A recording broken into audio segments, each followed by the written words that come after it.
नमस्कार, स्वदेश न्यूज के खास प्रोग्राम जनता मांगे जवाब में आपका स्वागत है। आपके साथ मैं हूं एसपी त्रिपाठी। इस वक्त ईडी जिस तरह से छापेमारी कर रही है और करोड़ों रुपए जब्त किए जा रहे हैं, उसके बाद साल 2016 में मोदी सरकार के द्वारा की गई नोटबंदी एक बार फिर निशाने पर है। सवाल इस बात को लेकर उठ रहे हैं कि भ्रष्टाचार पर लगाम लगाने और काले धन को खत्म करने के जिस प्रमुख मकसद से नोटबंदी की गई थी, वो मकसद अब तक क्यों पूरा नहीं हो सका। आखिर क्या वजह है कि भ्रष्टाचार अब भी जमकर हो रहा है और लगातार हो रही छापेमारी में अकूत संपत्ति मिल रही है। इतना ही नहीं, सवाल उन नोटों को भी लेकर है जो नोटबंदी के बाद मोदी सरकार लेकर आई थी और कहा गया था कि अब भ्रष्टाचार होगा ही नहीं, कोई भी काला धन नहीं रख पाएगा। अगर तहखाने में भी 2000 और 500 रुपए के नोट कोई रखेगा तो उसका पता मिनटों में चल जाएगा। अगर वाकई ऐसा है तो फिर आज एटीएम और बैंकों से 2000 रुपए के नोट गायब क्यों हो गए हैं? आखिर कैसे कोई भी करोड़ों रुपए अपने घर में समेटे बैठा है? क्या ईडी को कोई सिग्नल मिल रहा है जिससे वो नोटों के तहखानों तक पहुंच जा रही है, या फिर अंदर की बात कुछ और है? जनता मांगे जवाब में आज चर्चा इसी मुद्दे को लेकर होगी। आज का मुद्दा है निशाने पर नोटबंदी।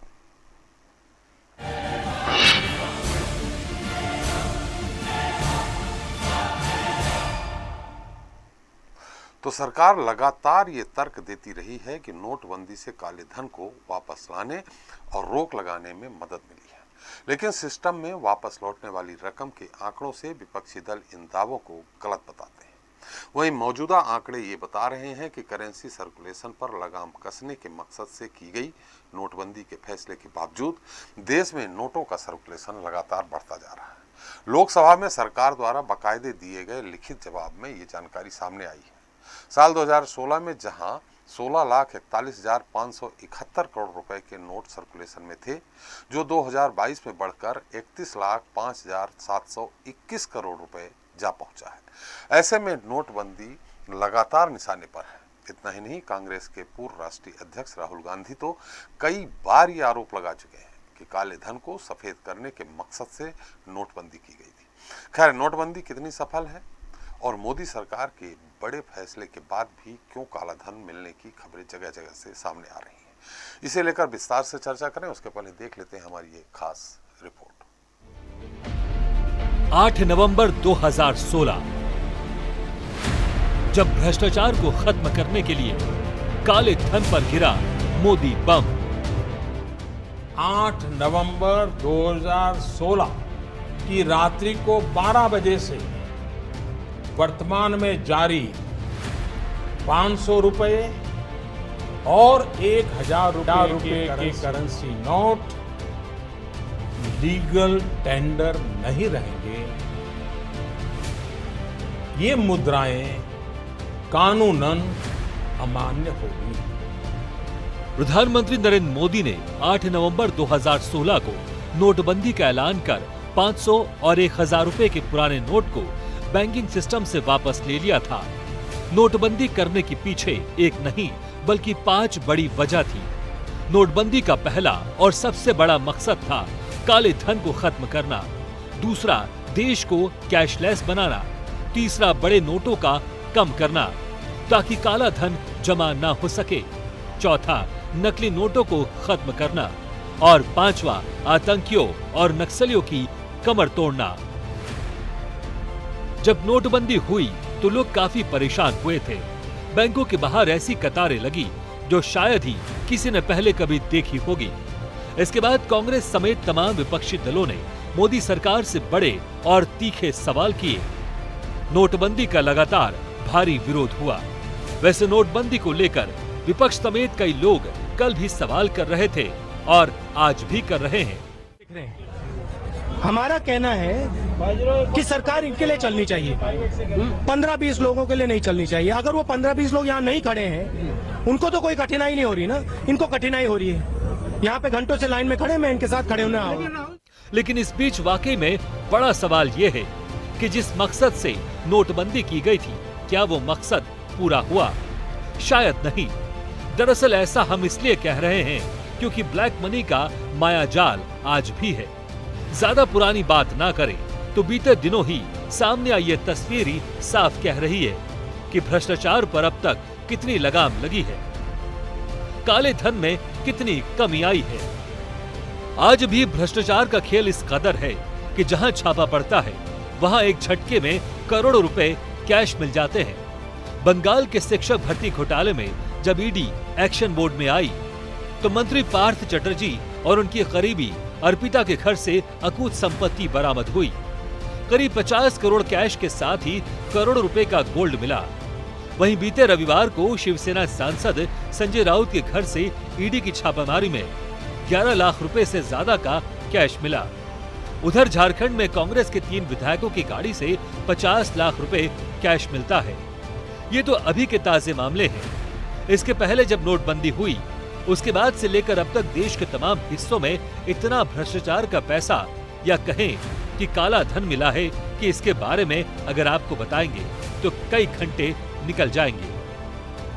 नोटबंदी करने के बाद मोदी सरकार ने देश में 500 रुपए का नया नोट लाने के साथ 2000 रुपए का भी नोट लेकर आई। लेकिन सवाल यह है, ऐसा करने से भ्रष्टाचार घटा या फिर बढ़ा? अगर इन तस्वीरों को देखें तो लगता है कि जितना बड़ा नोट होगा उतना ही बड़ा भ्रष्टाचार होगा। वैसे योग गुरु बाबा रामदेव ने तो नोटबंदी के फौरन बाद एक बड़ा बयान भी दिया था, जिसमें उन्होंने कहा था कि 2000 का नोट देश के लिए ठीक नहीं है, इससे भ्रष्टाचार को बढ़ावा मिलेगा। बहरहाल वर्तमान की बात करें तो 2000 के नोट एटीएम से तकरीबन गायब हो चुके हैं। अगर बैंक से भी पैसे निकाले जाते हैं तो भी यह बड़ा नोट बहुत कम मिलता है। हाँ, छापेमारी में 2000 के नोटों के बंडल ही बंडल मिलते हैं। मतलब साफ है कि 2000 के नोटों का उपयोग काले धन के रूप में हो रहा है और 500 के नोट भी भ्रष्टाचार में खूब खपाए जा रहे हैं। अब ऐसे में भला नोटबंदी निशाने पर क्यों नहीं होगी? ब्यूरो रिपोर्ट, स्वदेश न्यूज। तो चलिए अब आपको प्रधानमंत्री मोदी का वो बयान भी सुना देते हैं जो उन्होंने नोटबंदी के करीब 5 दिन बाद गोवा में दिया था। अपने इस बयान में वो काफी इमोशनल ही हो गए थे और उन्होंने नोटबंदी को लेकर जनता से सिर्फ 50 दिन की मदद करने की अपील की थी। चलिए सुनिए क्या। भाइयों बहनों, मैं जानता हूं मैंने कैसे कैसी ताकतों से लड़ाई मोल ली है। मैं जानता हूं कैसे कैसे लोग मेरे खिलाफ हो जाएंगे। मैं जानता हूं 70 साल का उनका मैं लूट रहा हूं। मुझे जिंदा नहीं छोड़ेंगे, मुझे बर्बाद करके रहेंगे। उनको जो करना है करे। 50 साल भाइयों बहनों, 50 दिन मेरी मदद करे। देश 50 दिन मेरी मदद करे। जोर से तालियों के साथ मेरी इस बात को स्वीकार कीजिए आप। बहुत बहुत धन्यवाद। तो निशाने पर नोटबंदी, जनता मांगे जवाब में आज इस मुद्दे पर चर्चा करने के हमारे साथ दिल्ली से जुड़ रहे हैं बीजेपी प्रवक्ता बीरेंद्र बब्बर जी हैं। आपका बहुत बहुत स्वागत है। शिवसेना नेता राज पुंजी हैं, पुंजी आपका भी स्वागत है। यूपी से कांग्रेस प्रवक्ता अभिमन्यु त्यागी जी हैं, त्यागी जी आपका भी स्वागत है। पश्चिम बंगाल से हमारे साथ टीएमसी नेता सोफिया खान जी जुड़ी हुई हैं, सोफिया जी आपका भी स्वागत है। इसके साथ ही वरिष्ठ अर्थशास्त्री दीपक गोयल जी हैं और हमारे स्वदेश न्यूज के मैनेजिंग एडिटर आरपी श्रीवास्तव, आप दोनों लोगों का भी बहुत बहुत स्वागत है। पहले गोयल साहब, एक बड़ा छोटा सा सवाल, छोटा सा उत्तर ही चाहिए हमको। कहा गया था कि जितना नोट जितनी प्रचलन में है उसमें से बहुत सारा फर्जी नोट जो भी है, काला धन यहाँ उपयोग किया जा रहा है पूरे देश में। लेकिन जब विश्व बैंक ने कहा कि जितनी भी उनकी प्रचलन इस देश में जितना नोट के प्रचलन था उसके अनुसार लगभग 99% पैसा जमा हो चुका है, नोट जमा हो चुकी है। अब ऐसी स्थिति में कैसे कह सकते थे काला धन, मैंने नोटबंदी करने के बाद काला धन जो है वो सामने आ जाएगा, जो भ्रष्टाचारी हैं वो ओपन हो जाएंगे, खुल जाएंगे, कैसे कह सकते हैं? एक्चुअली नोटबंदी के टाइम पे जी जो बेसिक ऑब्जेक्टिव था जी वो ये था कि बड़े नोटों को सर्कुलेशन से बाहर करना जी, लेकिन कैश क्रंच जी और दूसरी वजह से कुछ ऐसे डिसीजन सरकार को लेने पड़े कि 2000 और 500 का नोट सर्कुलेशन में और ज़्यादा आ गया। जी उस कैश क्रंच को। गवर्नमेंट का ये मानना था कि जो ब्लैक पार्ट है इकोनॉमी का जी। वो बैंकों में रिटर्न नहीं हो पाएगा, जी। लेकिन ड्यू टू सम रीजंस या एनीवे वो पूरा पैसा जी बैंकों में वापस आ गया जी। और एग्जैक्टली 99 पॉइंट समथिंग बताया जाता है, लेकिन वो कितना आया कितना नहीं आया एग्जैक्ट डाटा किसी के पास नहीं है। नहीं, विश्व बैंक ने कहा है कि 99% हाँ 99 पॉइंट एक डिक्लेरेशन है जी। कि मोर देन 99% आ गया, जी तो इसका मतलब तो ब्लैक मनी कहीं था ही नहीं फिर। जी। जी वही हमारा सवाल है कि जब ब्लैक मनी था ही नहीं तो माने नोटबंदी कहीं ना कहीं जो 3-3 महीने 4-4 महीने लोग परेशान हुए हैं, जो बेचारी महिलाएं गृहिणियां थोड़ा बहुत कहते हैं ना छुपा करके रख लेते, वक्त पड़ने पे जरूरत पड़ेगी, वो सब उनका चला गया। हाँ वो एक दिक्कत है, लेकिन क्या है कि अगर आप ध्यान करें उस समय में जी तो पहले जब 4,000 रुपये पर डे मिल रहे थे जी। तो बैंकों में बहुत लंबी लाइन लगी थी नोट बदलवाने वालों की जी लेकिन जब स्याही लगने लगी उंगली में तो वो लाइन गायब भी हो गई। जी। तो बहुत सारे क्राइटेरियाज हैं, ठीक है, लेकिन ये है कि जो बेसिक ऑब्जेक्टिव था कि लोग जमा नहीं कर पाएंगे जी। और वो यानी आउट हो जाएंगे, वो चीज़ सक्सेसफुली नहीं इम्प्लीमेंट हो पाई। जी जी जी। बब्बर साहब आपके पास आते हैं, पहले विपक्ष की राय ले लें, क्या कहती हैं। हमारे साथ टीएमसी नेता हैं सोफिया खान जी। सोफिया जी, आपको मेरी आवाज आ रही? हाँ जी। सोफिया जी, नोटबंदी, जैसा कि मैंने अभी सवाल किया दीपक जी से कि नोटबंदी कोई सफल नहीं रही, लोग जरूर परेशान रहे। इस नोटबंदी को लेकर ऐसा माना जा रहा था कि भ्रष्टाचार समाप्त हो जाएगा, लेकिन भ्रष्टाचार में बड़े नेता क्यों लिप्त रहते हैं? अगर वो लिप्त हैं तो निश्चित तौर पे, आप नाम नहीं लूंगा, टीएमसी के अभी जो बड़े पूर्व मंत्री हैं उनके यहाँ 50 करोड़ उनके सहयोगी के यहाँ मिला। ऐसी स्थिति में तो फिर आप लोग कैसे आरोप लगाएंगे कि भ्रष्टाचार और बढ़ा है? नमस्कार जी। देखिए, सबसे पहले तो नोटबंदी की चूंकि बात आई है तो 8 नवंबर 2016 की बात याद आ गई और सारी भावनाएं भी याद आ गई। कई लोग जो जिस तरीके से कतार में मर गए, खासकर गरीबों की अगर हम बात करें, वो लोग जिनके लिए 100, 50, 1000, 2000 बहुत ही ज्यादा मायने रखता था और खाने पीने की फाका कशी हो गई थी, ऐसे लोग तो आंकड़ों में हम देख सकते हैं कि 140 के लगभग लोग थे, लेकिन मुझे लगता है कई हजार लोगों ने अपनी जान गंवाई। कई लोग शायद बिल्कुल और भी ज्यादा रस्तों पर आ गए होंगे जी। और बहुत आशा थी हमें जब प्रधानमंत्री आए थे टीवी पर मन की बात कहने और कहा था उन्होंने, भाइयों और बहनों सिर्फ 50 दिन दीजिए और सारी दिक्कतें देश की पूरी दूर हो जाएगी। लेकिन देखा ये गया कि 6 वर्षों में दिक्कत तो दूर हुई नहीं, 2 करोड़ नौकरियां तो आई नहीं, डीजल पेट्रोल के दाम तो कम हुए नहीं, लोगों को रोजगार मिली नहीं, विकास हुआ नहीं। अलबत्ता हम देख पा रहे हैं कि देश की जो हालत है आज जी। इस बीच हम देख सकते हैं कोरोना काल से भी हम पीड़ित हुए।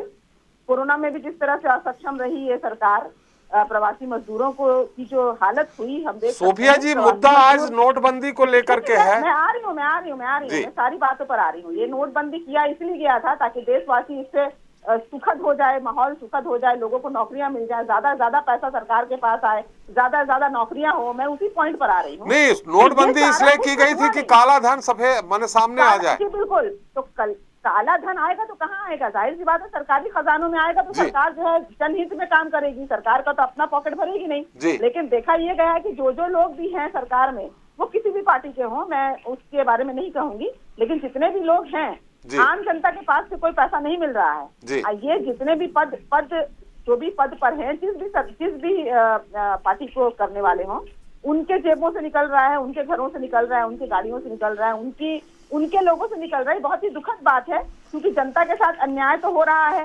वो जिस भी पार्टी को करते हो जनता के बिल्कुल वो कटघरे पर हम खड़े करेंगे तो इनको जवाब देना होगा कि इन्होंने कसम खाकर आए थे ये लोग, वो राज्य के मंत्री हो या केंद्र के मंत्री हो, तो इनको जवाब देना होगा। और मुझे लगता है सबसे बड़ी जवाबदेही हमारे प्रधानमंत्री की है कि नोटबंदी करके जो काला धन लाना था, ये काला धन क्यों नहीं आया? ठीक है, ऑपोजिशन के घरों पर, ऑपोजिशन के लोगों पर रेड हो रहा है और कहीं ना कहीं पकड़े भी जा रहे हैं। 6 साल लगा शायद ये रेड करने के लिए। 6 साल शायद इसलिए भी लगा क्योंकि अब ये जो है डराने की जो एक स्कीम है, मुझे लगता है कहीं ना कहीं ये डराने की चेष्टा भी की जा रही है क्योंकि जितने भी रेड हो रहे हैं ये सारे ऑपोजिशन के नेता पकड़े जा रहे हैं। नहीं तो उनके यहाँ मिल भी तो रहे हैं सोफिया जी मिल भी तो रहा उनके यहाँ। अरे तो क्या भाजपा के जितने भी लीडर, मैं आऊंगी एक उदाहरण के साथ आऊंगी।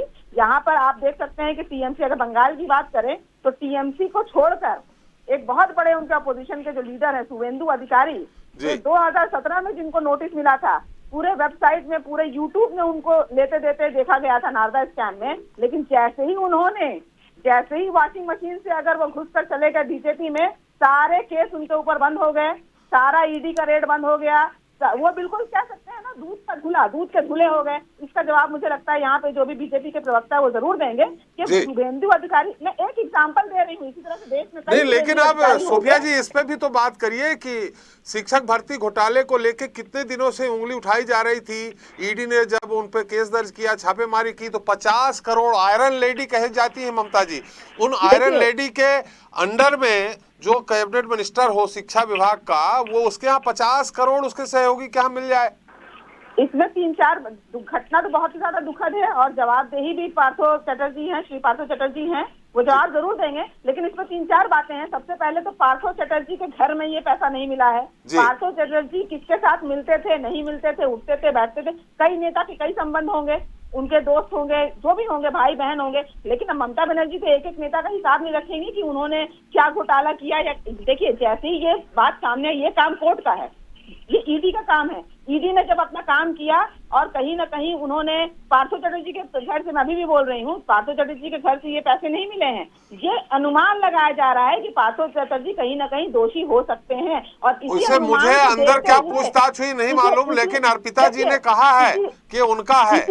अर्पिता जी ने कहा है। देखिए, मैं तो चाहूंगी, मैं क्या, टीएमसी के हर कर्मी यही चाहेंगे, या जितने भी, मुझे लगता है जितने भी देशवासी चाहेंगे न्याय हो और जल्द से जल्द। ऐसा नहीं है, देखिए इस देश में सबसे बड़ी जो असुविधा ये है कि केस चलता रहता है। नारदा शारदा स्कैम देख लीजिए आप, जैसा बता रहे हैं, या कई स्कैम है जिसमें बीजेपी के भी लीडर हैं, वो रेप केसेस हो या जो कुछ भी हो, केस चलता ही रहता है। हम चाहेंगे कि ये केस को आप जल्दी सलटाइए और जो लोग भी दोषी हैं उनको कड़ी से कड़ी सजा हो। हाँ, उनके साथ अगर किसी और का गला भी अगर लपटाता है तो वो जवाब देंगे। अगर जैसा आप कह रहे हैं कि ममता बनर्जी के घर से ना ही तृणमूल पार्टी ऑफिस से ये पैसा मिला है, इसमें आप बता दीजिए कि अगर ममता बनर्जी को जरा सा भी डर होता तो क्या वो पार्थो चटर्जी को बर्खास्त करती उनके पद से, इनके सभी पदों से।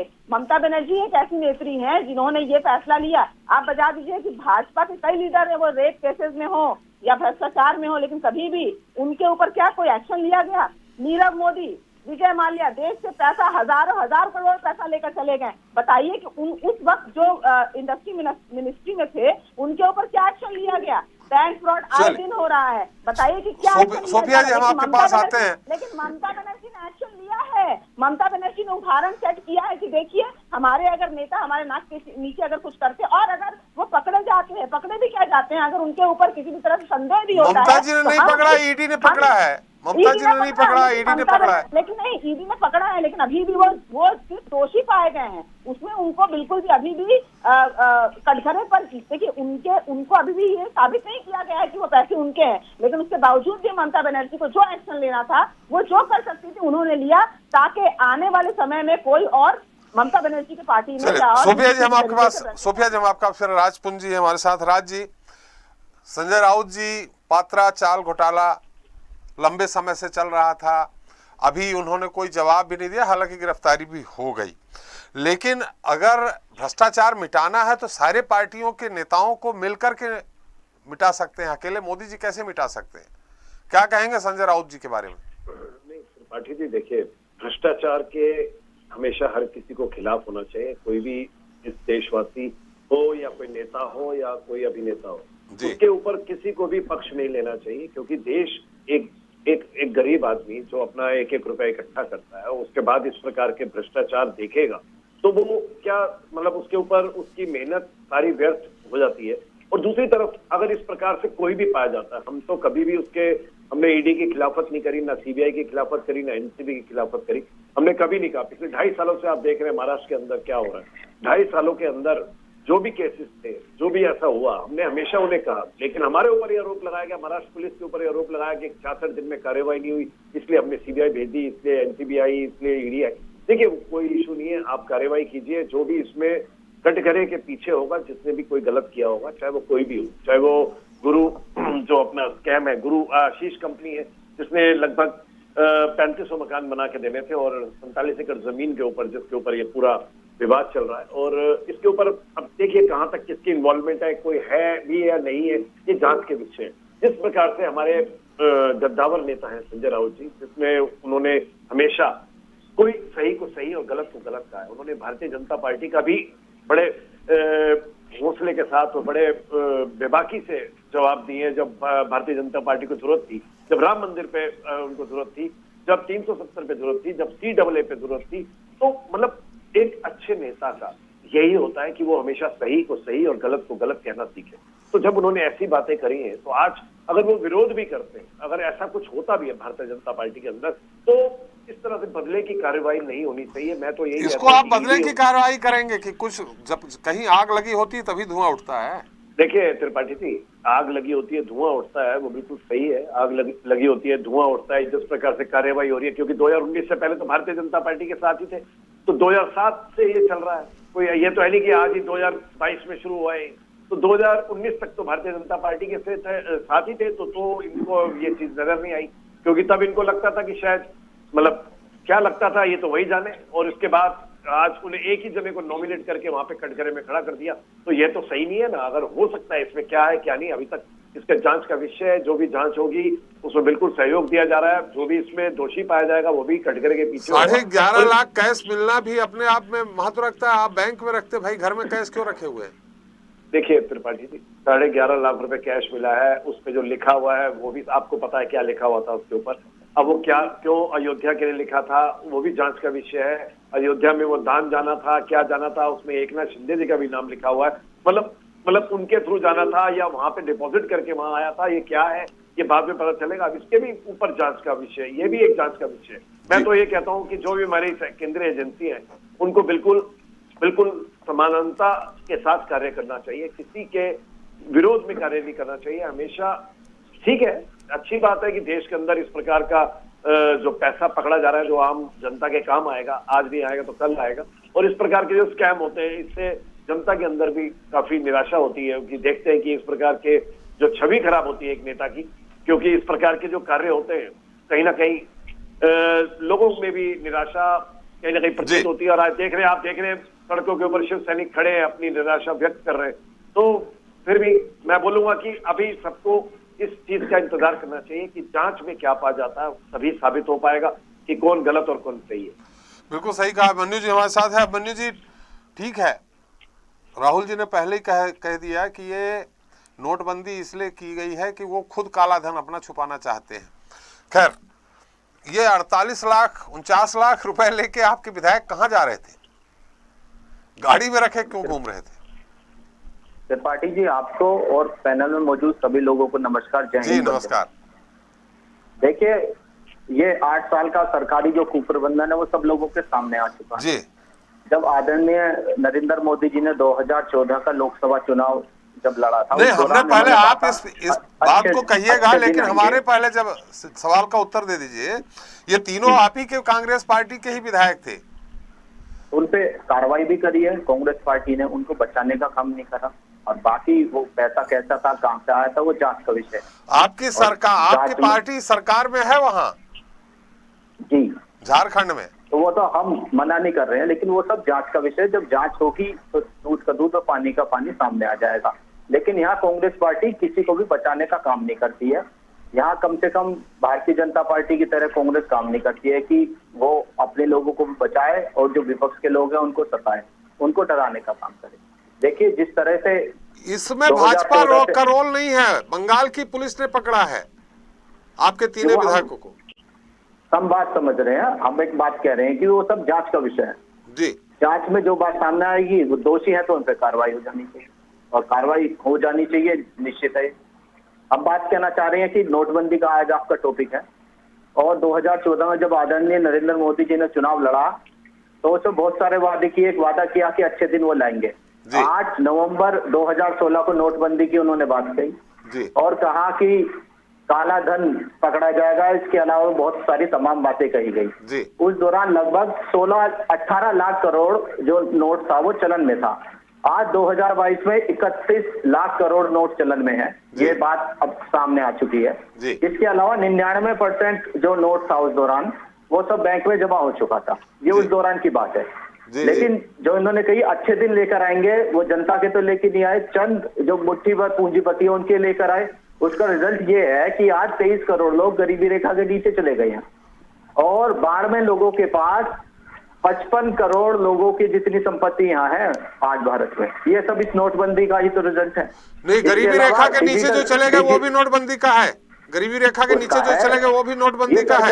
ये सरकार का कुप्रबंधन है। ये सरकार की ये नीति इस तरीके की है कि जो अमीर है वो लगातार अमीर होता जा रहा है। जिस तरह से लॉकडाउन के दौरान लोगों की जेबों में पैसा नहीं था, ईएमआई भरने का भी, तनख्वाह नहीं मिल रही थी, नौकरी से निकाल दिए गए थे, उस दौरान भारतीय जनता पार्टी ने देश में तमाम जगह अपने कार्यालय खोले।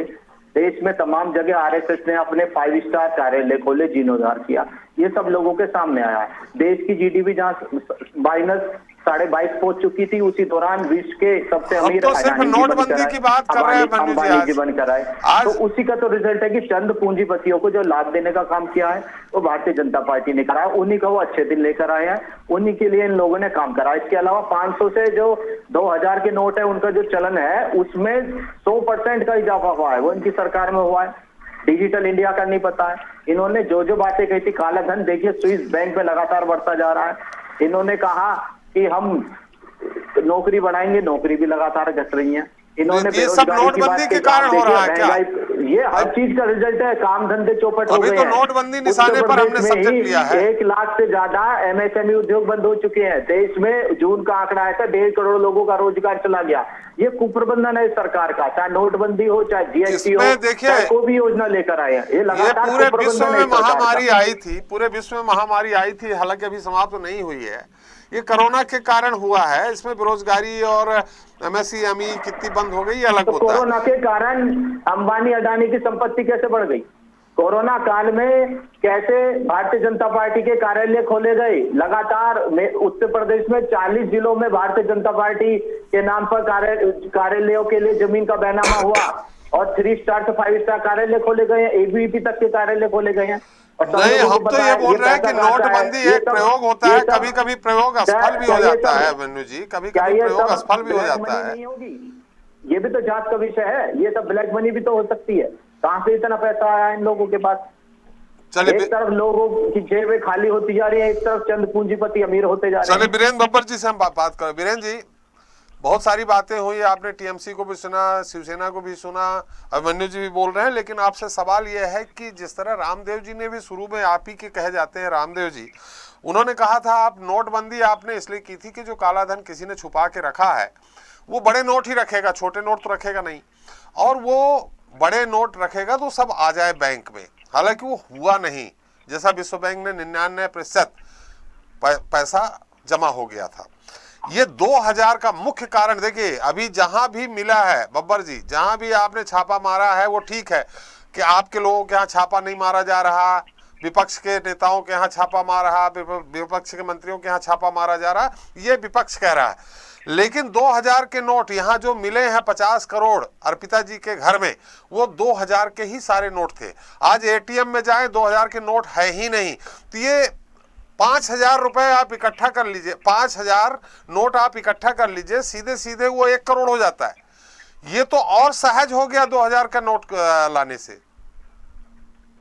बब्बर जी, देखिए, मैं आपसे सबसे पहले एक बात कहना चाहूंगा जी। आरोप सबने लगाए देश के आदरणीय प्रधानमंत्री नरेंद्र मोदी जी के ऊपर जी, और लगाए नोटबंदी को लेकर, और बातें चली भ्रष्टाचार की जी, ईडी की, आईटी की।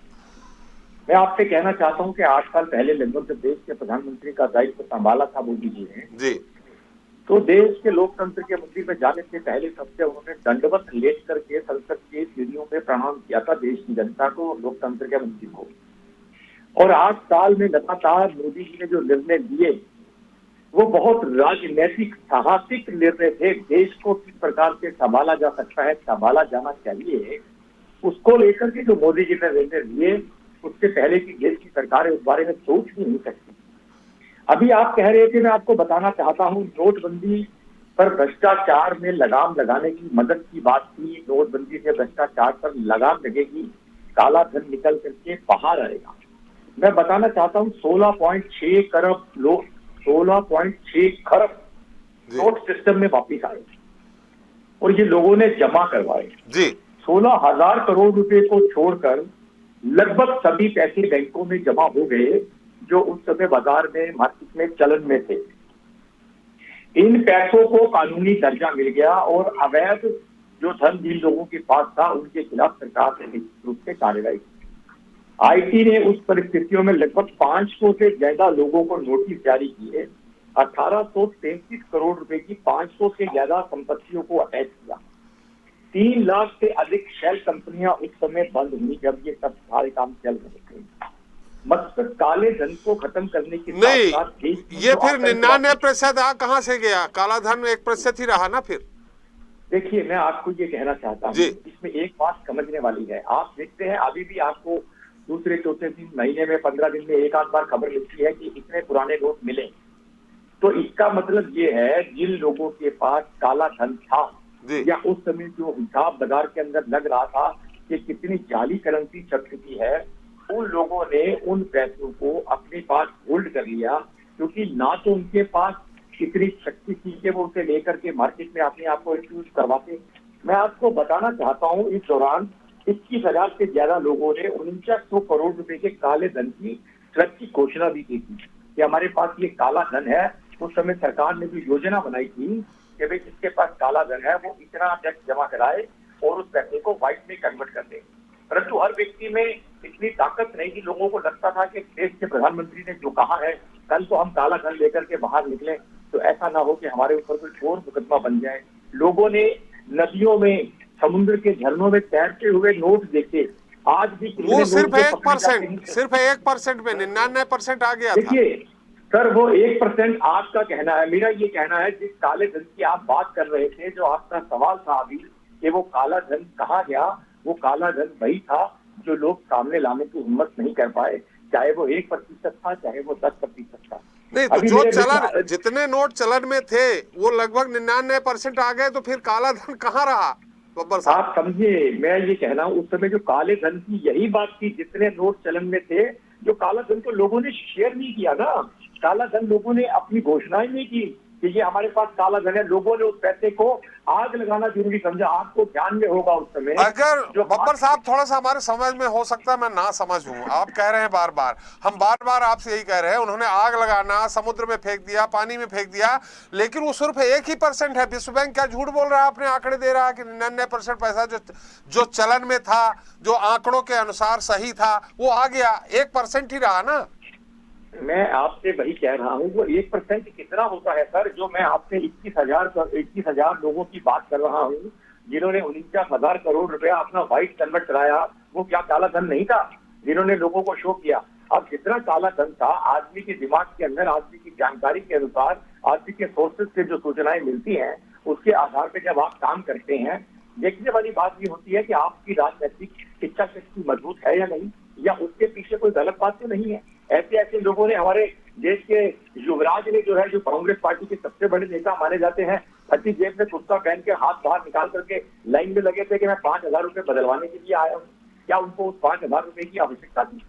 देखिए क्या होता है, जब देश में कोई निर्णय लिए जाते हैं, वो जब आप काम करते हैं तो मनु साहब आपके पास आएंगे, आप अपनी बात रखिएगा। अभी आप उसमें उस समय सबको खुश नहीं कर सकते। आज जब बात करते हैं, अभी कई सवाल आए कि अच्छे दिन आने की बात थी, तो क्या ये अच्छे दिन नहीं है कि जिस प्रकार से पिछले 4 सालों में, 3.5 सालों में देश के जो हालात थे, जब देश के अंदर कोरोना नामक महामारी फैली, जब दुनिया की विश्व शक्ति माने जाने वाले अमेरिका के राष्ट्रपति ने टीवी पर आकर ये कह दिया कि अगर 2, 2.5, 3 लाख लोग भी मर जाते हैं तो मैं समझूंगा कि हमारी जान सस्ते में छूट गई, हम इसकी दवा ढूंढने की कोशिश कर रहे हैं। उस समय भी हमारे देश के प्रधानमंत्री ने ऐसे कोई बयान नहीं दिए। 8 महीने के अंदर, अभी आपको ध्यान में होगा, आज इन सब सभी यहाँ विद्वान लोग बैठे हैं, सब उससे ज्यादा जानमान है। 8 महीने के अंदर जब कोई किसी नई बीमारी की बात चलती है, उसका जब कोई दवाई निकाला जाता है तो उसको अलग अलग कोर्सेज में, अलग अलग सेक्शन में उसको चेक किया जाता है, टेस्ट किया जाता है, और सबसे आखिर में जो है, जो इंसान के बाद जो है, बंदर जो है इंसान का सबसे नजदीकी दिल वाला आदमी माना जाता है। बीरेन जी, अपन विषयांतर हो रहे हैं। बीरेन जी, अपन विषयांतर हो रहे हैं। हमारा सीधा सा सवाल ये है, ठीक है 1% को ही आपने काला धन मान लिया, जो 4-4 महीने, 6-6 महीने लोग अपने पैसे को ही, ये तो एक तरह से आर्थिक आपातकाल लगा दिया था आपने, लोगों की शादियां टल गई, लोगों का इलाज नहीं हो पा रहा, उनके पास पैसे नहीं, खुद के पैसे और उनके पास पैसे नहीं। क्या ये सिर्फ 1% काला धन लाने के लिए पूरे देश की जनता को 6 महीने परेशान कर दिया? मैं आपसे एक बात ये पूछना चाहता हूँ, मेरा आपसे एक सवाल है छोटा सा। क्या आपको इसके पीछे, मान लीजिए वो काला धन निकल के 1% ही आया जो आप मान रहे हैं, क्या आपको इसके पीछे नरेंद्र मोदी जी की, इस देश के प्रधानमंत्री की कोई गलत मंशा दिखती थी क्या? अगर देश की जनता ने 3 महीने 4 महीने इस कार्य हेतु जो देश की जनता को परेशानी हुई, उसके लिए देश के प्रधानमंत्री ने स्वयं सामने आकर के कहा था कि आप मेरा सहयोग कीजिए, मैं आपसे इतना समय मांग रहा हूँ, इसके अंदर आप मेरी मदद कीजिए, हम इस देश को संभालने के लिए, देश को बचाने के लिए, देश को चलाने के लिए, देश को आगे बढ़ाने के लिए कभी कभी ऐसे कठोर निर्णय लेने पड़ते हैं। अगर हम इस बात को ध्यान में रखते हैं कि 3 महीने के लिए या 4 महीने के लिए देश की जनता को परेशानी हुई, तो उसी प्रधानमंत्री ने 200 करोड़ लोगों को मुफ्त वैक्सीन लगाई कि नहीं लगाई? वो भी देश के ही लोग थे। अगर उस प्रधानमंत्री की इतनी मजबूत इच्छा शक्ति नहीं होती, 200 करोड़ रुपए ये हम ही और आपके टैक्स का पैसा है साहब, 200 करोड़। सर, आज से पहले मैं आपको ध्यान दिलाना चाहता हूँ साहब कि इस देश के अंदर एक बार जब पोलियो नाम की महामारी चली थी ना जी, उस समय हमारे देश की जो स्वास्थ्य मंत्री, घर में फ्री में पिलाई जाती है, पोलियो दवा फ्री में पिलाई जाती है। मेरी बात को पूरी हो लेने दीजिए। मैं थोड़ा सा आपसे कम पढ़ा लिखा हूँ, मेरा ज्ञान आपसे थोड़ा कम है। अगर मेरे ज्ञान में कोई कमी हो तो बाद में आप ज्ञान वर्धन कीजिएगा। मैं कांग्रेस के आदरणीय प्रवक्ता से कहना चाहता हूँ, बस ये बताना चाहता हूँ, जब पोलियो की बीमारी शुरू हुई थी, मैंने उस समय की बात की, आपने बहुत आती जल्दी मेरी बात को पकड़ लिया। जब पोलियो की बीमारी शुरू हुई थी, हमारे देश के अंदर उसका इलाज नहीं था, तो हमारी तत्कालीन उस समय की स्वास्थ्य मंत्री वहां जाकर के, वर्ल्ड बैंक के अंदर जाकर के देश की स्वास्थ्य मंत्री ने एक सहयोग के रूप में दवा मांगी थी, और आज हमारे देश के प्रधानमंत्री ने, हिंदुस्तान ने दुनिया को कोरोना वैक्सीन मुफ्त में दी है। दुनिया के अंदर आज चलिए वीरेंद्र जी, कोरोना पे बात नहीं होती, कोरोना पे बात नहीं होती, धन्यवाद दीजिए। कोरोना पे बात नहीं करते वीरेंद्र जी, लेकिन सीधा सा सवाल यहाँ यही है कि नोटबंदी आपने कहा पर, लेकिन हमारे पास आप सही आंकड़ा 1% को लेकर के आप कह रहे हैं कि वो काला धन है, मान लेते हैं, लेकिन विपक्ष तो ये भी आरोप लगा रहा है कि हर जगह भाजपा से जुड़े नेताओं के यहाँ भी ईडी का एक आध छापा पड़े, उनके यहाँ कुछ मिले ना मिले तो पता चलेगा कि कैसा होता है कैसा नहीं होता है। खैर, हमारे साथ अर्पित श्रीवास्तव जी हैं। श्रीवास्तव जी, आपके इस पूरे मुद्दे पे संक्षिप्त टिप्पणी चाहिए। देखिए त्रिपाठी जी, बात हो रही थी कि निशाने पर नोटबंदी का क्या असर है और काला धन कहाँ गया जी। मैं आपको एक चीज़ बताना चाहूँगा, 2016-17 से लेकर 2020-22 तक जी, जो काला धन मतलब जो ईडी ने, आपके इनकम टैक्स डिपार्टमेंट ने और सीबीआई ने जो छापे मारे, जरा उसका एक देखिएगा बान जी। 2016-17 में 11,032 करोड़ रुपया जमा किया, मतलब छापेमारी में आया। 2017-18 में 7,432 करोड़, 2018-19 में 15,490 करोड़, 19-20 में 28,815 करोड़, 20 और 21 में आया 14,104 करोड़, और 2021-22 में आया 8,989 करोड़, और अभी 7 महीना छूट गया है। आप समझिए इतने दिन में ईडी, सीबीआई और इनकम टैक्स डिपार्टमेंट ने 85,862 करोड़ रुपया जब्त किया है जी। और साथ ही साथ 7 महीना मतलब 1 लाख करोड़ रुपया जब्ती में आया। आप समझ रहे हैं? आप त्रिपाठी जी जरा देखिए कि ये पैसा कैसे आया।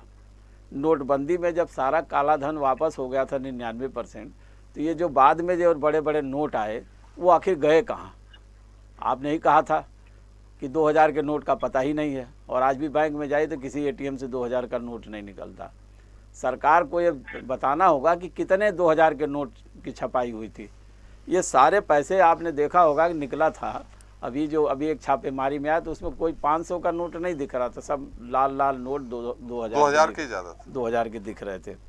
मतलब यह है कि नोटबंदी सरकार या माननीय प्रधानमंत्री जी जिस मंशा से भी, अच्छी मंशा से ही एक देश के प्रधानमंत्री कोई भी फैसला लेते हैं, लेकिन उसका असर क्या हुआ ये तो एक पक्ष है। किनके आप अभी तो छापेमारी, अभी एक जगह आपने देखा होगा कि चुनाव के पहले एक इत्र व्यापारी क्या नोट मतलब मशीन कम पड़ गई नोट गिनने में, 500 करोड़ रुपया निकला, 600 करोड़ रुपया निकला। आप इससे क्या लगता है, क्या नोटबंदी के से काला धन वापस हो गया या काले धन पर लगाम लग गई। हमें तो लगता है कि सारे नोट जहाँ के तहाँ पहुँच गए। बस अंतर इतना हुआ कि जो लोग पहले, जो गरीब लोग, छोटे मोटे लोग जो है 10,000 5,000 रखते तो उनका धन निकलवा के और बाकी का पैसा उन लोगों के पास चला गया, चाहे मैं किसी का नाम नहीं लेना चाहूँगा, चाहे नौकरशाह हो, बड़े व्यापारी हों, भाई छापा इन्हीं के यहाँ पड़ता, किसी गरीब के यहाँ छापा पड़ता नहीं है, उनके पास, या फिर बड़े भ्रष्ट नेताओं के पास। आप देखिए कितने बड़े बड़े अमाउंट निकल रहे हैं जिसकी गिनती नहीं हो पा रही है। तो ये काला धन कैसे रुका जी? आपने देखा होगा टेरर फंडिंग कहाँ रुकी। अगर ये सारी चीज़ें हैं तो मतलब है कि सरकार को अपनी नीतियों के बारे में सोचना होगा, प्रधानमंत्री जी को भी सोचना होगा जी। आपने देखा कि उन्होंने 50 दिन मांगे थे लोगों से, लोगों ने 6 महीना दे दिया प्रधानमंत्री जी को, लेकिन उसका असर जो है दूसरा दिखता है। अगर वाकई ईमानदारी से, अगर तरीके से विपक्ष के अलावा यानी लोगों के अलावा भी छापेमारी मारी जाए तो हमें लगता है कि इन सालों में अभी इससे 3 गुना रकम आ गई होती। 30,000 करोड़ मतलब आप देखिए 30 लाख करोड़ रुपए में से जो अभी आप चलन में है और 15 लाख करोड़ रुपया वापस आया सरकार के पास, उसमें अभी के अभी जो बहुत ही मिनिमम छापामारी हुई है, इसमें बहुत बड़ी ज़्यादा सफलता नहीं मिली है, तो भी 1 लाख करोड़ वापस हो गया। अभी पता नहीं कितना होगा। तो सरकार को इस अपने मतलब इस पूरे फैसले के बारे में रिव्यू करना चाहिए और उससे फ़ायदा क्या हुआ आप बताइए।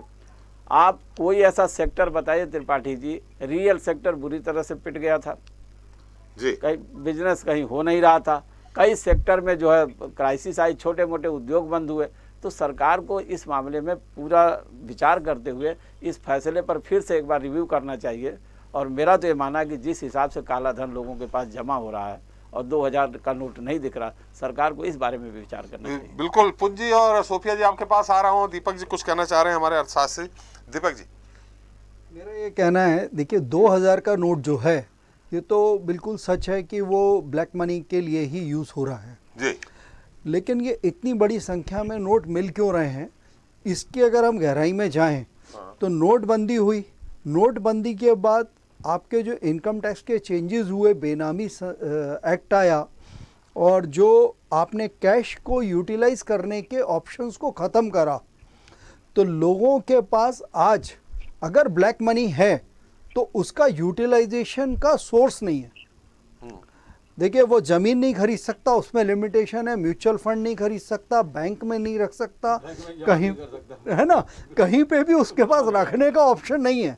आदमी या तो कैश में, नंबर 2 में अगर उसके रिसोर्सेज हैं तो गोल्ड खरीद सकता है या कैश रख सकता है, और कैश रखने के अपने कॉन्सिक्वेंसेस हैं, और इसीलिए आज इतनी बड़ी संख्या में कैश पकड़ा जा रहा है 2000 के नोटों का।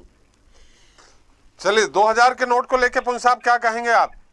देखिए त्रिपाठी जी, 2000 के नोट हैं या जो भी जिस प्रकार से हम देख रहे हैं आए दिन नहीं, पकड़े जा रहे हैं। हम आपका मत जानना चाह रहे हैं कि 2000 का नोट होना चाहिए या नहीं होना चाहिए। उस समय जब नोटबंदी हुई तो 1000 का नोट था, ज्यादातर 1000 के नोट को चेंज करने के लिए ज्यादा परेशानी हो रही थी। बिल्कुल।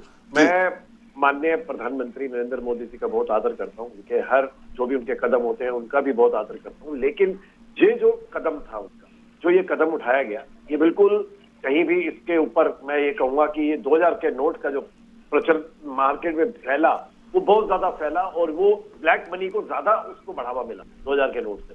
अगर वो 500 तक सीमित रहता तो ठीक रहता। जैसे आप देख रहे हैं 20 के नोट और जिस प्रकार के नोट आए कोई, और आप देख रहे हैं जो 500 का नोट भी बहुत अत्यधिक सुंदर है, देखने में भी डॉलर का मतलब अगर आप रखें तो उसके साथ उसको रखें तो कंपैरिजन में उसी तरह प्रतीत होता है। लेकिन दूसरी तरफ 2000 का नोट आपने जो लाए उससे मार्केट में जो हम ये चर्चा का विषय है आज, वो जो है वो बहुत ज्यादा उसमें बढ़ोतरी हुई। ठीक है, 100 अरब डॉलर का अक्टूबर 2021 तक डिजिटल मनी के ऊपर 100 अरब डॉलर पार कर गया अक्टूबर 2021 में। ठीक है, डिजिटल मनी को उसमें बढ़ावा मिला, तो डिजिटल मनी की तरफ अगर आपने किया तो एक अच्छा कदम माना जा रहा है उसको। लेकिन दूसरी तरफ ये 2000 के नोट को नहीं लाना चाहिए था, इसको बिल्कुल बंद कर देना चाहिए था, मैं तो यही कहूंगा। और क्योंकि इससे बहुत ज्यादा ब्लैक मनी, जो लोग लाखों करोड़ों रुपए इधर से उधर करते थे, तो वो तो बिल्कुल एक मतलब मात्र एक बंडल के तहत है, आप सीधा उठाइए और चले जाइए।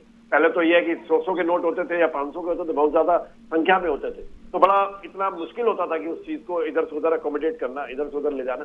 तो ये थोड़ा सा है, बिल्कुल 2000 का नोट नहीं होना चाहिए। सोफिया लगता था ये बंद हो, जी बोलिए त्रिपाठी जी, लगता था ये बंद हो जाएगा, लेकिन ऐसा हुआ नहीं। लगता था कि शायद ये कुछ समय के अनुसार ये लाया गया है ताकि फटाफट लोग अपने पैसे को इधर से उधर कर ले, ट्रांजैक्शन में ले आए, ताकि अपने पैसे को बहुत जल्दी अत्यधिक स्पीड बढ़ाने के लिए किया गया, लेकिन वो बंद नहीं हुआ, जिसकी बंद ना होने की वजह से आज ये हम देख रहे हैं जो चीजें हो रही है देश में। जी सोफिया जी देखिए, पुंज साहब भी ये कह रहे हैं कि डिजिटल ट्रांजैक्शन ज्यादा हुआ है, माने कहीं न कहीं जो ब्लैक में पहले नंबर 2 में लेन देन होता था वो कहीं न कहीं कम हुआ है, ये मानती हैं आप? देखिए, मेरा यही मानना है कि ये जो नोटबंदी था ये खासकर गरीबों के लिए, मैं फिर से एक बार कहूंगी, गरीबों के लिए, मैं अडानी अंबानी या बड़े उद्योगपति की बात नहीं कर रही हूँ, लेकिन जो लोग रोज खाने कमाने वाले लोग थे उनके लिए बहुत बड़ा एक ब्लंडर साबित हुआ है। कई लोगों ने जान गंवाई है, कई लोग जो है रस्तों पर आए हैं, तो इससे आगे और मैं कुछ कह नहीं सकती। और दूसरी बात है कि नोटबंदी करके लाभ बताइए ना, इसका जो फायदा है क्या पहुंचा है। अभी मैं देखी कि भाजपा के जो प्रवक्ता हैं वो कह रहे थे कि कोरोना में आकर रोए नहीं, उन्होंने ये नहीं कहा कि 1-2 लाख लोग अगर मर भी जाएं तो कुछ कम नहीं होगा। तो मुझे नहीं लगता कि आपको नहीं लगता कि किस तरीके से गंगा घाट में लाशें जब बहा दी गई थी उस वक्त क्या प्रधानमंत्री ने आकर कोई ट्वीट किया था, क्या जनता के सामने माफी मांगी थी कि ऑक्सीजन के कारण, हॉस्पिटल के कारण जब लोगों की मृत्यु हुई थी उस वक्त ये काला धन, अगर इनकी क्लेम को हम माने कि काला धन आया है, बहुत सारे खजाना आ गया है अगर गवर्नमेंट के खाते में, तो उस वक्त वो पैसे को इस्तेमाल क्यों नहीं किया गया, उस वक्त उपयोग में क्यों नहीं आया ये पैसा। तो कुल मिलाकर पेट्रोल डीजल के दाम क्यों नहीं कम हो रहे हैं, मुद्रा जो है, रुपए जो है दिन ब दिन घटते जा रहे हैं, डॉलर का रेट बढ़ता जा रहा है, तो ये क्या फायदा हुआ, आप ये बताइए, लाभ बताइए ना। ये इतना हैरेसमेंट जो हुआ, इतनी हैरेसमेंट जो लोगों ने सहे, आम जनता में। सोफिया जी, आपने एक बात कही कि गरीबों के लिए नोटबंदी थी। देखिए, गरीबों के पास तो 10, 25, 50 हजार लाख रुपए वो तो बदल लेते थे बैंक से। ये उनके लिए है जो भ्रष्ट ब्यूरोक्रेट्स थे, भ्रष्ट लीडर थे, या टैक्स चोरी जो करते थे व्यापारी, उनके लिए दिक्कत हुई थी। मैं आपको रोकूंगी यहाँ पर। गरीबों को आप कह रहे हैं कि गरीबों के लिए कोई दिक्कत नहीं थी, बिल्कुल नहीं। गरीब जो है, जिस वक्त हॉस्पिटल में थे, मेरे पास कई कॉल आए थे कि दीदी मेरी मदद कीजिए, हमारे पास पैसे नहीं है, हमारा इलाज, कई लोग तो बिना इलाज के मर गए क्योंकि उनके पास पैसे नहीं थे। तो ये बताइए कि ये नोटबंदी करके क्या सफलता मिली।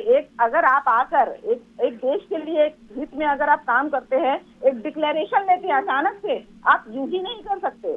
आप इतने बड़े संख्या का ये देश है, यहाँ पर आकर आप अचानक से कोई एक इसी तरीके से एक ब्लंडर स्कीम आप नहीं दे सकते। सोफिया जी, आपने कहा, सोफिया जी, इलाज के बगैर मर गए लोग, क्या इलाज के बगैर उनके पास पैसा नहीं था, तो क्या पुराना पैसा नहीं था या नई करेंसी नहीं थी? देखिए, मैं आपको याद दिला दूं, पेट्रोल पंप और नर्सिंग होम 2 ही जगह था जहां पुरानी करेंसी भी चल रही थी और वो उसको बैंक में जमा कर रहे थे।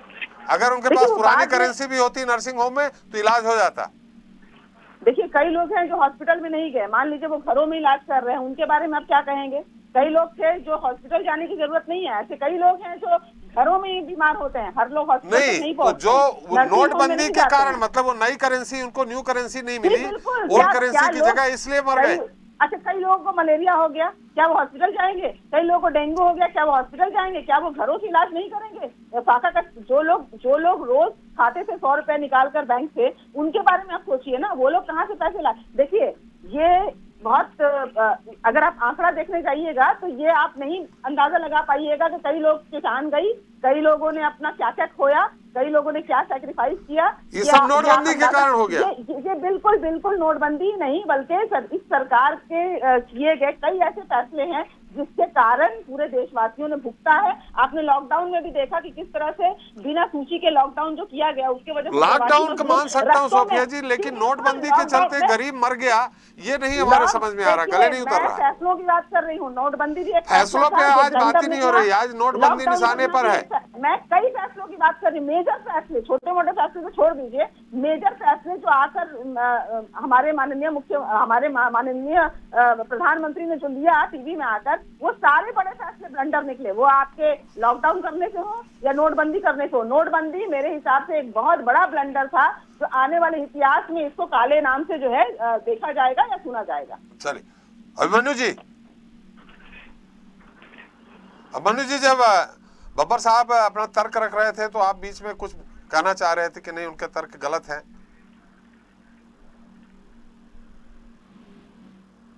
अभिमन्यु जी मेरी आवाज आ रही?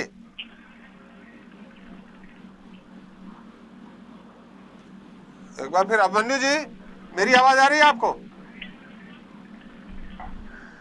लगता होने आ रही आवाज आ रही है मेरी। अभिमन्यु जी जब बब्बर साहब अपना तर्क रख रहे थे उस समय आप बीच में उनको कुछ कहना चाह रहे थे कि गलत तर्क रख रहे हैं, क्या है वो? वो दरअसल मैं सुधार करवाना चाह रहा था उनकी बात का, कि जो एक तो बात थी उन्होंने पोलियो के बारे में कही थी, एक राहुल गांधी जी जो लाइन में लगे थे उस बारे में जो बात कही थी जी।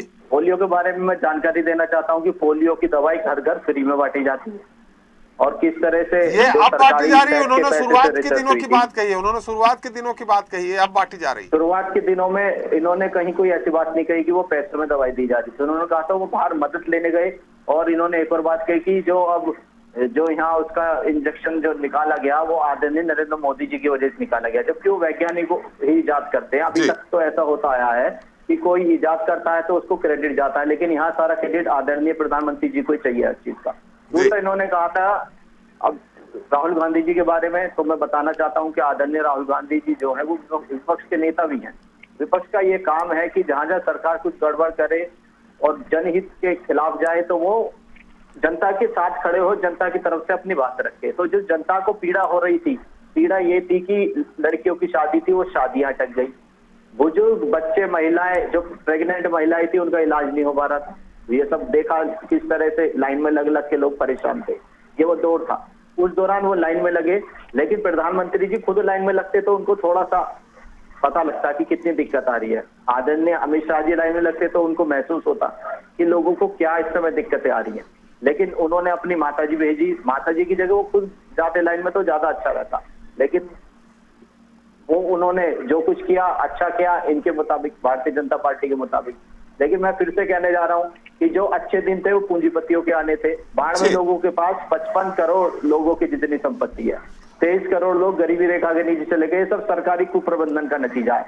नौकरियां घट गई हैं, आज फौज में भर्तियां भी नहीं हुई है। 3-4 साल से लड़के दौड़ लगा रहे हैं। मैं गांव से हूँ। चलिए बेरोजगारी पे मुद्दा होगा तो अभिमन्यु जी फिर हम याद करेंगे आपको। कहीं कोई योजना नहीं, बेरोजगारी पे मुद्दा होगा तो याद करेंगे। आज तो नोटबंदी को लेकर के है कि जिस तरह से काला धन अलग अलग मिल रहा है, हमारे दीपक जी ने कहा है, अर्थशास्त्री जी ने, कि चूंकि यूज नहीं कर पा रहे, उपयोग नहीं कर पा रहे, तो काला धन कमाने की हवस तो है उन पे, लेकिन उस हवस को अपने नहीं मिटा पा रहे हैं और न ही वो उसका उपयोग कर पा रहे हैं।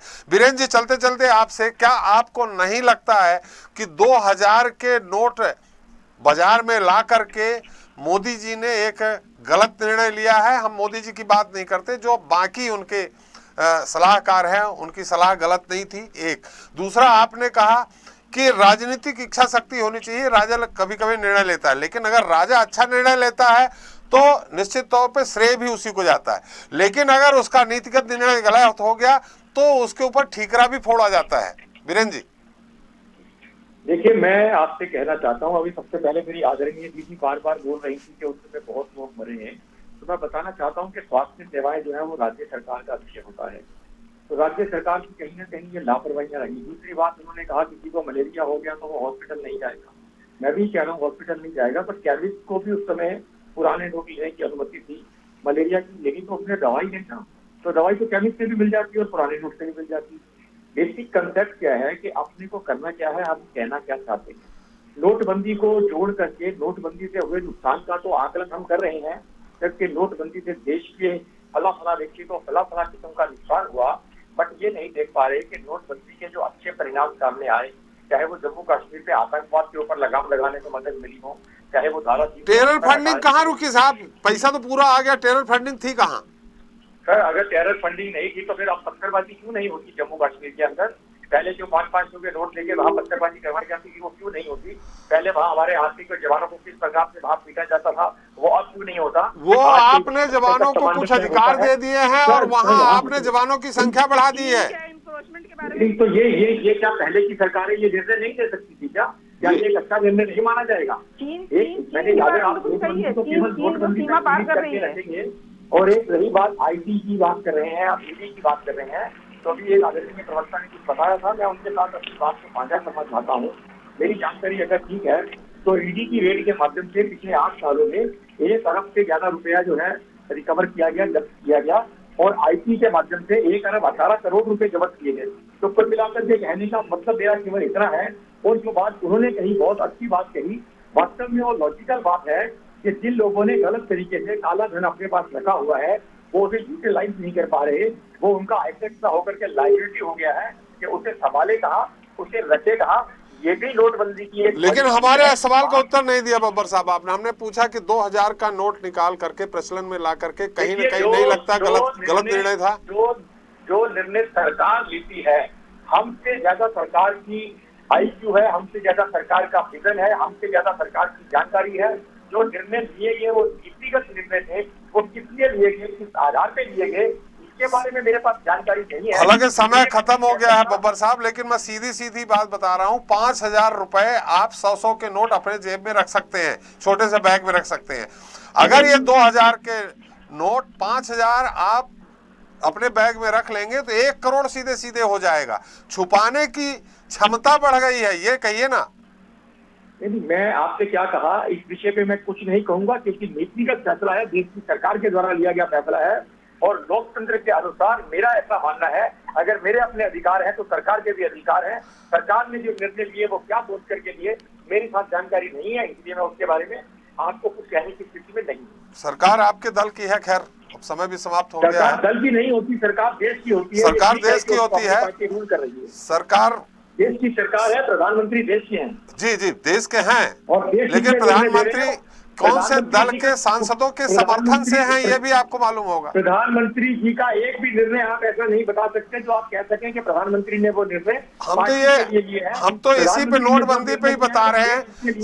सीधे है कि 1% पैसा नहीं जमा हुआ, 99% जमा हो गया। इसके लिए पूरे देश की जनता 6 महीने तक परेशान होती रही, त्राहिमाम करती रही। हमारा सीधा सा सवाल यही था। खैर हमारा समय भी समाप्त हो गया है। बहुत धन्यवाद वीरेंद्र जी आपका, अभिमन्यु जी आपका, सोफिया जी आपका, राज जी आपका, आरपी श्रीवास्तव जी आपका, दीपक जी आपका, हमारे साथ चर्चा में जुड़ने के लिए, अपना अमूल्य समय देने के लिए।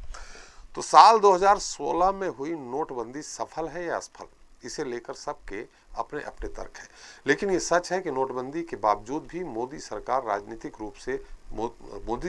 राजनीतिक रूप से कोई नुकसान नहीं हुआ, क्योंकि नोटबंदी के बाद जब 2019 में लोकसभा चुनाव हुआ तो नरेंद्र मोदी के नेतृत्व में बीजेपी ने ऐतिहासिक जीत दर्ज की और मोदी लगातार दूसरी बार प्रधानमंत्री बने। इसके साथ ही कई राज्यों के विधानसभा चुनाव में भी बीजेपी ने बाजी मारी।